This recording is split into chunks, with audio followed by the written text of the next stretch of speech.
आजमगढ़ से इस वक्त की बड़ी खबर सामने आ रही है। शाहगढ़ स्थित उत्सव वाटिका में चौहान समाज के पीडीए संकल्प को लेकर समाजवादी पार्टी की पीडीए संकल्प सभा का आयोजन किया गया। इस कार्यक्रम का आयोजन समाजवादी पार्टी के प्रदेश सचिव लल्लन चौहान के नेतृत्व में किया गया। सभा में सपा प्रदेश अध्यक्ष श्यामलाल पाल, सांसद धर्मेंद्र यादव, विधायक अखिलेश यादव, नफीस अहमद, एचएन पटेल और पूजा सरोज समेत कई वरिष्ठ नेता और पार्टी कार्यकर्ता मौजूद रहे। सभा के दौरान नेताओं ने सामाजिक न्याय की स्थापना और चौहान समाज की राजनीतिक भागीदारी मजबूत करने पर जोर दिया। वक्ताओं ने पीडीए के माध्यम से समाज के विभिन्न वर्गों को राजनीतिक प्रतिनिधित्व देने का संदेश दिया। वहीं सभा में 2027 के विधानसभा चुनाव में समाजवादी पार्टी की सरकार बनाने और अखिलेश यादव को दोबारा उत्तर प्रदेश का मुख्यमंत्री बनाने का संकल्प भी दोहराया गया। कार्यक्रम के दौरान पार्टी नेताओं और कार्यकर्ताओं ने पीडीए के मुद्दे को गांव-गांव और समाज के बीच पहुंचाने का आह्वान किया। सभा में चौहान समाज के लोगों की बड़ी मौजूदगी देखने को मिली। मैं बधाई देता हूं महेंद्र चौहान जी और पूरी टीम को और चौहान समाज के लोगों को, जो हजारों हजार की तादाद में आके आदरणीय अखिलेश जी के हाथों को मजबूत करने का संकल्प लिए हैं। मैं सबको धन्यवाद देता हूं। साथियों, जिंजी सी वोटर में जो प्रधानमंत्री को पहली पसंद बताया गया, उसको सी वोटर का क्या एक भी चुनावी एग्जिट पोल सही निकला है क्या? जो हम प्रधानमंत्री जी के ऊपर सर्वे उनका सच मान लें। आप खोलिए सी वोटर का 2024 के लोकसभा के चुनाव में आखिर उन्होंने उत्तर प्रदेश के लिए क्या परिणाम घोषित किया था और क्या परिणाम जनता ने दिया। इसलिए ये जो गोदी लोग बन चुके हैं, इनकी बात का विश्वास खत्म हो चुका है। इसे इनके बारे में सवाल करना व्यर्थ है। आप सवाल देखना है तो देखिए ना, जंतर मंतर पे क्या था। आप देखिए इलाहाबाद की सड़कों पे क्या था, पटना की सड़कों पे क्या था, मुंबई, कलकत्ता, पूना, नागपुर की सड़कों पे जैन जी का क्या रोल था, उसको देखिए आप। इलाहाबाद में जो आपकी आंखों से दिख रहा है, आखिर सी वोटर कहाँ से देख रहा है, कितने कैमरे से देख रहा है? इलाहाबाद में जो राहुल गांधी जी का जनसभा हुआ, उसमें काफी संख्या में युवा उपस्थित थे। अच्छी बात है और ये तो अच्छी बात है ना। उसी में राहुल गांधी जी ने ये कहा 1000 युवाओं पे 12 युवाओं को रोजगार मिल पा रहा है। तो ये इसको किस तरह से? ये सच है। इस बात को तो हम लोग लगातार कह रहे हैं। सबसे ज्यादा बेरोजगारी दर अगर कभी हुई है तो वर्तमान मोदी जी की सरकार में हुई, और आप लोग सवाल नहीं कर पाते। सवाल पूछिए कि जो 2014 में वादा था हर साल 2 करोड़ रोजगार का, अगर उस वादे को पूरा किया होता तो शायद देश में आज कोई भी बेरोजगार नौजवान नहीं होते। लेकिन ये बीजेपी के लोग चुनाव में वादा करते हैं, आप लोग उनके वादों को फैला देते हैं और चुनाव के बाद ये वादे भूल के केवल हिंदू, मुस्लिम, मंदिर, मस्जिद, हिंदुस्तान, पाकिस्तान की बातें करते हैं। इसे बीजेपी के लोगों के पास अब कोई जवाब नहीं बचा है। विशेषकर मंदिर घोटाला उजागर होने के बाद अब बीजेपी जनता में मुंह दिखाने लायक नहीं बची है। सर, आप लोगों की तरफ पेशवार्ता भी तो नहीं करते हैं, वो सवाल पूछा जाए आप लोगों। अब ये आप लोग पूछिए। पीडीए आरक्षण को क्या कहना नौकरियों में? पीडीए आरक्षण नौकरियों में आदरणीय अखिलेश जी अक्षर साहब पालन कराएंगे।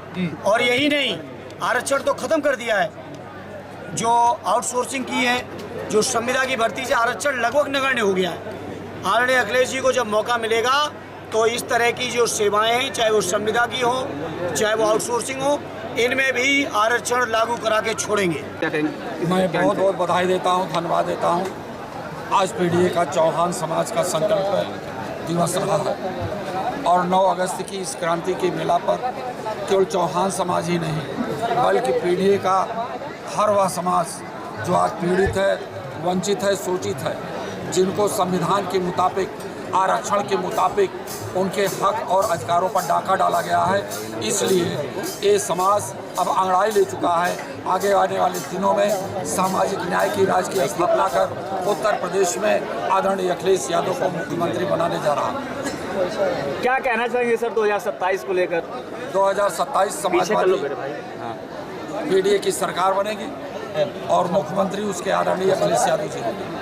सर, सी वोटर में नरेंद्र मोदी को पहली प्राथमिकता बताया गया है कि जेनजी जो नई जनरेशन के युवाओं की पहली पसंद है, वहीं राहुल गांधी को दूसरे स्थान पर किया गया। कितना ऑथेंटिक मानते हैं सी वोटर को आप? जैन जी इस देश के संविधान को बचाने के लिए आगे निकला है, लोकतंत्र को आगे बचाने के लिए निकला है।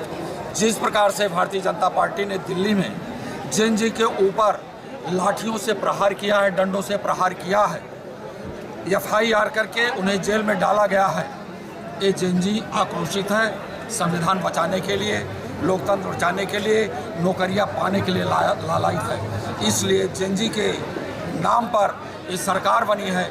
जेनजी ही इनको उखाड़ करके 2027 में उत्तर प्रदेश फेंकेगा और 2029 में केंद्र। सर, राष्ट्रीय अध्यक्ष जी ने पी को पंडित कहा है। आपने आज पीडीए की नई परिभाषा बताई है। पीडीए है क्या? पीडीए वास्तविक रूप से जो पीड़ित है, दुखी है, अपमानित है, पिछड़ा दलित अल्पसंख्यक भी पीड़ित है, दुखी है, अपमानित है। इसके अलावा भी जो हमारा पीड़ित है, दुखी है, अपमानित है, वो हमारा पीडीए है। और पीडीए के ही लाइन से मजबूत होगा। जो नफरत इन्होंने पैदा किया है, जो भाईचारा खत्म किया है, जो समता, स्वतंत्रता और भाईचारे को इंसाफ में बदलने की कोशिश नहीं की है, उसी बंधुता पर आज खतरा है। पीडीए के लोग मिल करके अपनी बंधुता को बढ़ाएंगे और भारत के संविधान और लोकतंत्र की रक्षा करेंगे और केंद्र और प्रदेश की सरकार को हटाएंगे। स्पीकर ने कहा सर कि विपक्ष से मैं परेशान हो गया हूं और इस्तीफा देने की नौबत आ गई है। ऐसा क्यों हो गया था? लोकतंत्र क्या है?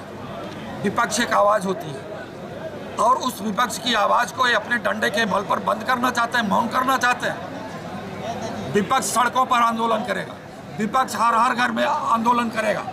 हर घर में एक ही आवाज़, संविधान बचाना, लोकतंत्र बचाना, सामाजिक न्याय की राज्य की स्थापना हो, हर घरों की यही आवाज़। सर, इस सम्मेलन से आज क्या संदेश रहेंगे सर?